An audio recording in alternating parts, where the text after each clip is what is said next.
Today on Hearts of Heroes, as an epic wildfire rages in Southern California. There were down poles, down trees, there were still active fires. No one was here yet. No one was allowed to come back except for emergency services. A brave volunteer rushes to rescue a stranger's animals. She is like, I am not leaving your property without every single one of your animals. And later, a Pennsylvania town is bewildered by an early morning disaster. The victims and casualty numbers would have been a whole lot higher if not for the extraordinary courage and selflessness of these first responders.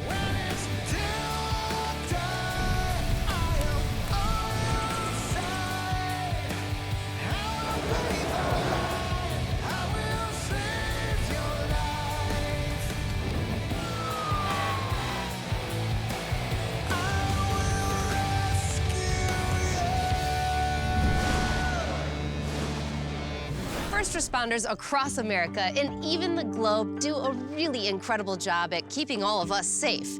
But there are other heroes among us that don't necessarily wear a uniform. That's right, they're called volunteers, volunteer heroes. And much like our traditional first responders, they have no problem going in, even in extreme danger. Malibu, California is a world-famous beach town. It's known not only for awesome views of the Pacific Ocean, but also the stunning terrain of the Santa Monica Mountains. Jillian Dempsey is fortunate enough to live in Malibu in those gorgeous hills. She's got a family and more animals than most. I have 2 donkeys, 1 very large pig, 3 goats, 3 bunnies, a 150-pound tortoise, 3 roosters, a couple of chickens. Am I missing anything here? I think I got it. And then at home, I have rescue dogs and lizards. But living the dream in Southern California with its sometimes tinderbox-like climate, rural life can come with some terrifying dangers. The National Weather Service does a great job of forecasting these red flag weather conditions. So keeping in mind that things are really dry and we haven't seen much rain in this area, it only takes one small ember to start a fire. In fact, the chances of an ember starting a fire under those conditions is almost between 90 and 100%. Red flag warnings are issued when it's possible that there's an onset of critical weather and dry conditions that could lead to rapid or dramatic increases in wildfire activity.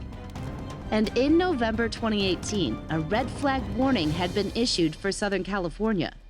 When the Woolsey fire started, it started over in Simi Valley and quickly transitioned through Oak Park and Thousand Oaks, crossed Highway 101, and quickly ran down to the Pacific Ocean, stretching our resources across the whole basin. The blaze ravaged its way toward Jillian's home, and although she was out of town for work, Jillian had a safety plan in place and immediately made sure her kids and pets were evacuated as quickly as possible.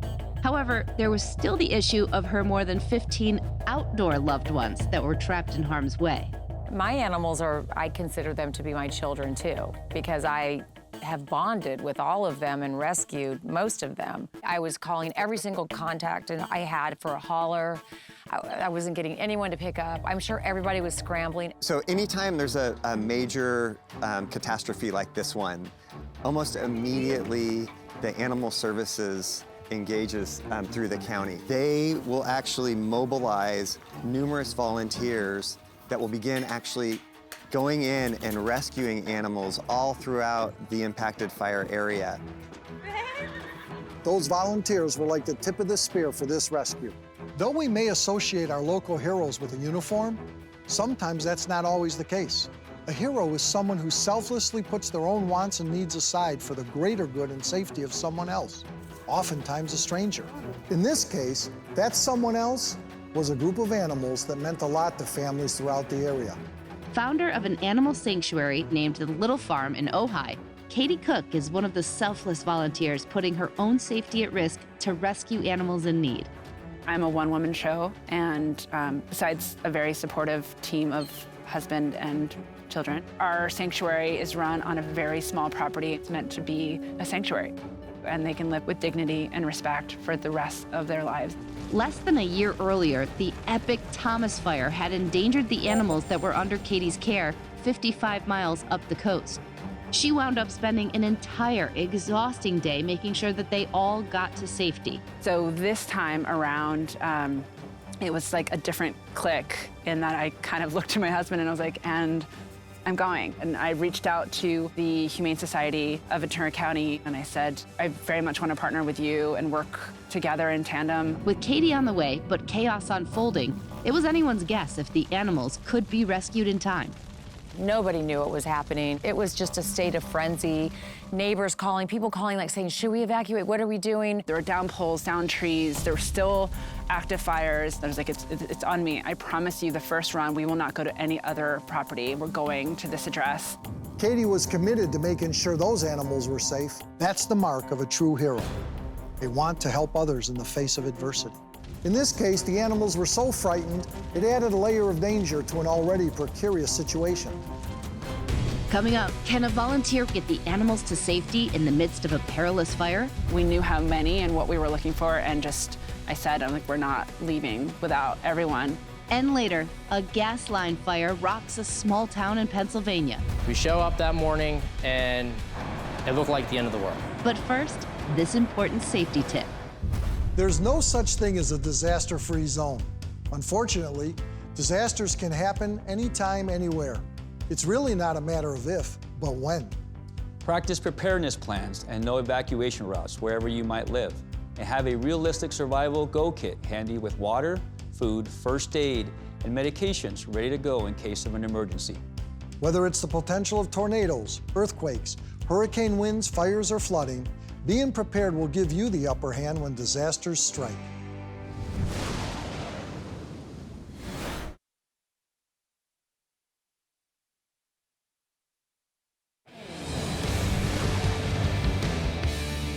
In November 2018, the Woolsey Fire ravaged the Southern California landscape.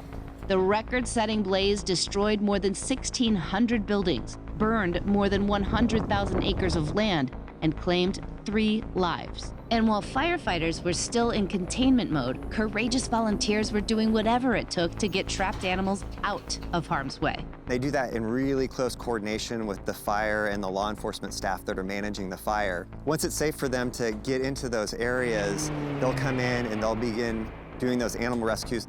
Katie Cook's mission was simple: to enter the still smoking Malibu hills and rescue animals of all shapes and sizes from a sprawling property owned by Jillian Dempsey and her family. No one was here yet. No one was allowed to come back except for emergency services. I'm like, this is where the roosters live. This is the coop where the bunnies are. This is like where the tortoise is, where the pig is. This is where the goats are. This is where the donkeys are. We knew how many and what we were looking for, and I said, I'm like, we're not leaving without everyone. Katie on the ground here she was like, I am not leaving your property without every single one of your animals. And I was like, please don't put your life in danger. There were still active small fires. I mean, you can see that everything was still smoldering and smoking, and there were tiny little fires all over. Of course, our police and fire personnel want to save pets and animals whenever they can. But in the case of wildfires, saving human lives is the first priority. Thankfully, there are volunteers willing to help out in crisis situations, put themselves at risk to help the community. Left on their own and surrounded by fire and thick smoke, the animals were clearly spooked. They had just lived through and experienced this really intense trauma. I mean, unimaginable. And then we're showing up, strangers. The crew had to be careful with dangerous conditions at every turn, but they kept their cool and rounded up all of the distressed animals. Collected all of the chickens and kept them all independent of each other. 2 bunnies. One of the tougher loads was Hank, the pig. He just wasn't very happy, and he's a big boy, so he just did not want to go for a walk. I don't think he wants to go for a walk anytime, but he definitely didn't want to go for a walk at this time. As soon as he took one step to go sit down, I was like, oh, no, we can't fight against that body, so we just kept him moving and got everyone loaded safely. Miraculously, all of these cuddly creatures made it out of harm's way thanks to the swift and noble actions of volunteer heroes like Katie Cook. Immediately transported out of the fire to the Humane Society of Ventura County, they were cared for until Jillian was able to return and be thankfully reunited with her furry family. I was just so happy to see them when I got to to the Humane Society. I was just so excited to see them. I knew it. I knew it. Okay, are you ready to go? Hi, guys. So do you see how he has that funny gait? A little bumble. It's still just the sensitivity from the burns. So it's just a matter of keeping it clean. Okay. Hi, babies, come here. Oh, come here. Oh, my babies, come give me. I thought they were dead, so knowing that they all were collected and that Katie saved every single one of them and pulled them from the property is mind-blowing. If you weren't there, they would not be here. Thank you so much. It's a forever in debt. It's just so much gratitude. I just wanted to thank the Ojai Humane Society, Katie Little Farm in Ojai. I would like everyone to know about Katie. I think there need to be clones of Katie. I think I do what people are supposed to be doing. You're supposed to help each other, and you're supposed to find what it is that is your thing and then commit to it and just be good.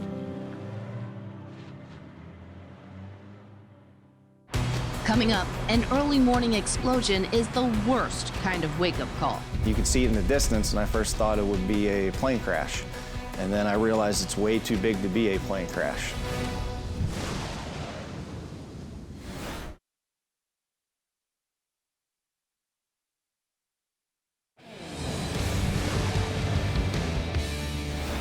Center Township, Pennsylvania is located in the far western part of the state, in Beaver County. And since it's adjacent to Raccoon Township, you can imagine there's quite a bit of wildlife in the rolling wooded countryside. However, the peaceful sounds of nature were drowned out early one September morning. That's when the people of Center Township got an explosive wake-up call that they'll never forget. Luckily, the first responders in town were ready to go. Center Township, Pennsylvania is a small community just 25 miles northwest of Pittsburgh.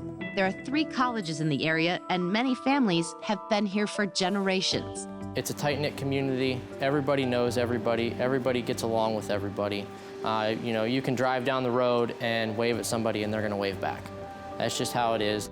September 10th, 2018, pre-dawn and raining. And suddenly, half the town was awakened by an extraordinary, mysterious event. We have room darkening blinds in our house, and it was like pure sunshine, like it was broad daylight. You could see it in the distance, and I first thought it would be a plane crash. And then I realized it's way too big to be a plane crash. I woke up and I seen an orange glow in my bedroom window, and could tell it was a distance away, and I could start hearing the rumbling of the noise. A torrential onslaught of heavy rains had actually caused the soil around a newly installed major gas line to severely shift, and in turn, the gas line actually ruptured and exploded. Unlike blazes that start in houses or trees, a gas pipeline fire is almost impossible to fight. The fuel and accelerant pours directly out of this broken 24-inch pipe, the fire projecting upward an estimate of 150 to 200 feet. It was raining, and it was pitch black, and all of a sudden it was noon with no rain. So the rain actually evaporated out of the air while we were responding. And I remember the windshield wipers got dry. The heat generated by the fire that morning was almost incomprehensible. We show up that morning and it looked like the end of the world. We just big, massive fireball, a lot of smoke, loud noises, people running everywhere. The blaze had erupted on the property of one of Tom's neighbors, and as their home burned, the family was thankfully able to escape and seek refuge at Tom's house. They came into our house with the dogs that survived the fire. Man, it was out of control. It was so traumatic, surreal, you can't imagine. However, the family's horses were still trapped near the inferno. So as the first responders arrived, they immediately leapt into action. We went into complete evacuation mode, tried to save life, then property last. What we can do at this point is evacuate and get all these cars out of here except for one engine. The Center Township authorities knew the best course of action, and they acted on it. It's a good lesson for all of us. The more the general public can listen to and heed the warnings from our first responders, the more damage control we can accomplish. And then obviously, the better off we'll all be. So we actually were able to find the residents over the hill. Ladder 91. One of the emergency guys there, Alex Scott, up there at the thing, he said he was horning at me and stuff like that, because he said, you have to go, you have to go. And he said that the flame could have followed the pipeline all the way up, because the pipeline goes right here. The house and 2 other buildings on the 35-acre farm were engulfed in flames. After making sure the gas company had shut down the flow of methane, the firefighters determined that their only option was to let it burn out. But there were still several horses trapped on the property. Coming up, John Zobrak and his colleagues helped try to get those horses out of a hot spot. Here comes the horse rescuers. But first, another safety tip. That sulfuric, rotten egg odor that signals a natural gas leak may serve as a warning that the harmful vapors of natural gas are loose in the air. Though natural gas is used by more than 65 million homes in the United States, it can increase the risk of fire and explosion since it spreads quickly and combusts easily. If you suspect a natural gas leak inside, immediately stop what you're doing, go outside and call 911. Knowing what to do in an emergency situation, such as a gas leak, will not only make you safer, but can save lives.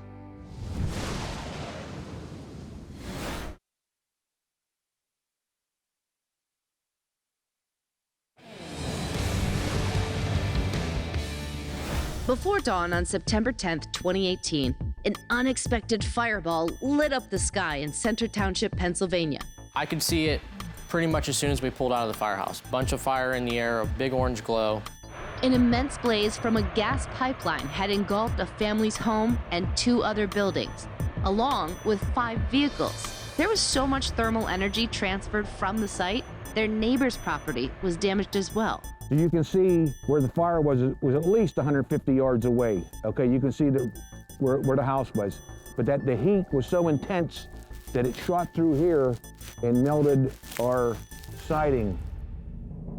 But with 1 property destroyed, there was still the possibility of a lethal chain reaction along the pipeline, which had to burn off. But that's no easy task given that the pipeline had miles and miles of gas still in it. And with a number of down power lines in the area, first responders like Officer Jeff Nolfi continued with evacuations. We had 2 separate residents and had elderly people, so we actually had to get the ambulance in their yard.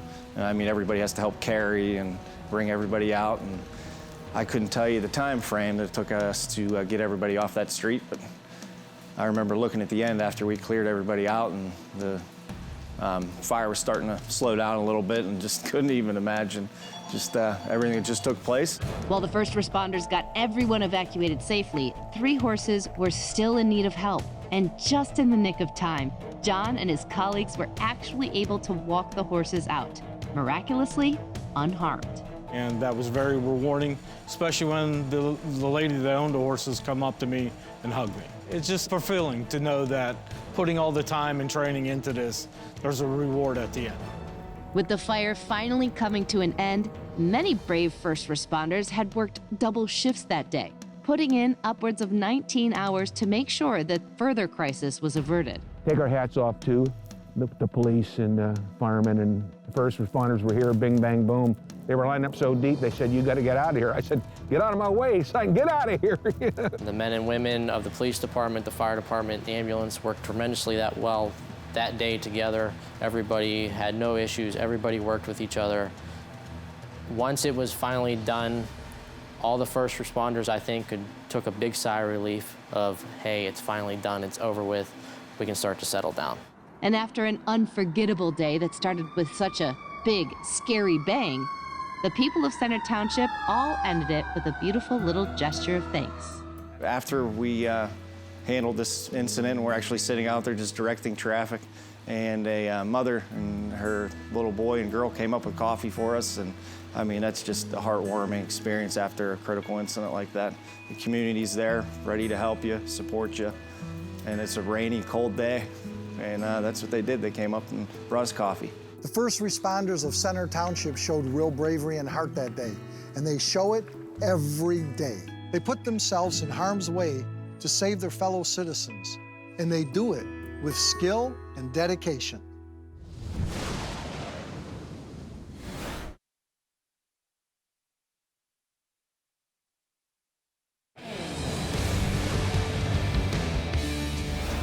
For those of us that love animals, today's stories were super inspiring. From Katie Cook in Malibu to the first responders in Pennsylvania more than 3,000 miles away, we really got a chance to see how humans use our intelligence and training to save our four-legged friends.